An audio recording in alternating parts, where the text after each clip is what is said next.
Like, comment, and subscribe.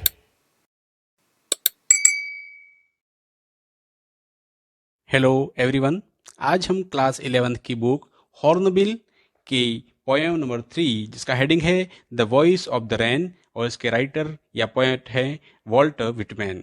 Voice of the rain का अर्थ होता है वर्षा की आवाज। इसको हम पढ़कर जानते हैं कि कवि इसके माध्यम से क्या कहना चाहता है। And who art thou said I to the soft falling shower.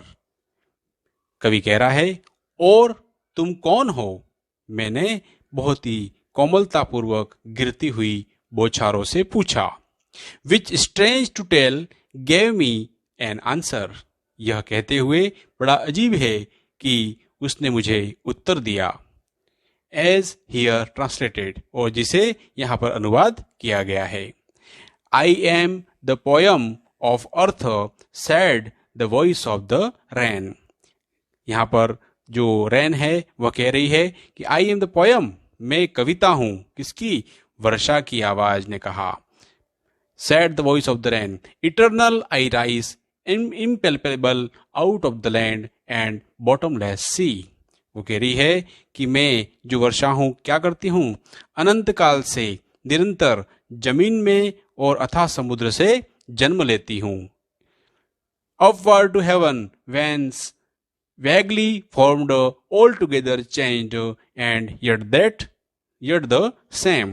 वो कहती है ऊपर आकाश की ओर उठ करके जाती हूँ, जहां से मैं अस्पष्ट रूप धारण करती हूँ और बिल्कुल बदल करके, किंतु फिर भी तत्व रूप में वैसी ही बनी रहती हूँ।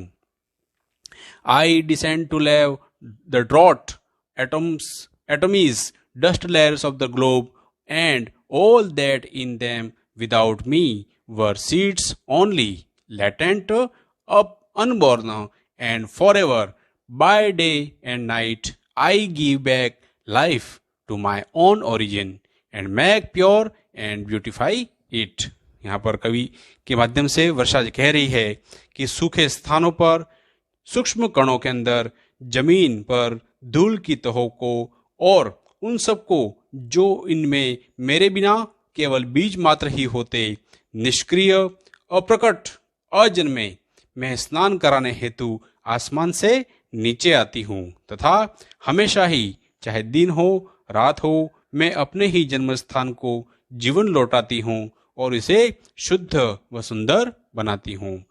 कवि कह रहा है कि जो वर्षा है वह अपने स्थान से उठती है और वापस उसी स्थान को लौट करके नीचे आती है, और जहां जहां ये गिरती है, चाहे वो सूखे स्थान हो, सूक्ष्म कण वाले हों, चाहे जमीन की धूल हो, उन सबको, और चाहे बीज हों जो अभी तक अजन्मे रूप में बीज ही कहलाते हैं, अगर उनके ऊपर वर्षा की बूंद गिरती है तो वह उनको जीवन देती है और वापस उनको जीवन लौट करके आता है।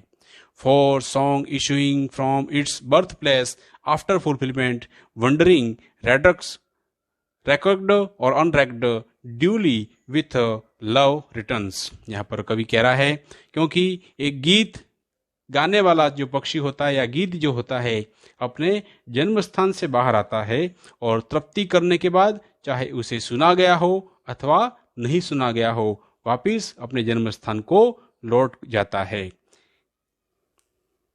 यहाँ जो कवि है वह अपने भावों को इस प्रकार व्यक्त कर रहा है कि चाहे वो संगीत हो चाहे वर्षा हो, उसमें समानता होती है।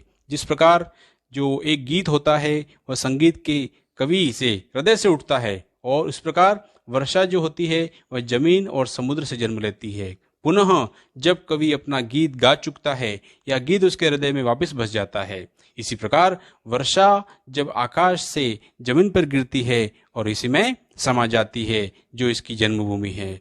गीत के माध्यम से कवि हृदय को शुद्ध और प्रसन्न बनाए रखता है, उसी प्रकार वर्षा प्रत्येक वस्तु को स्वच्छ एवं जीवित रखती है।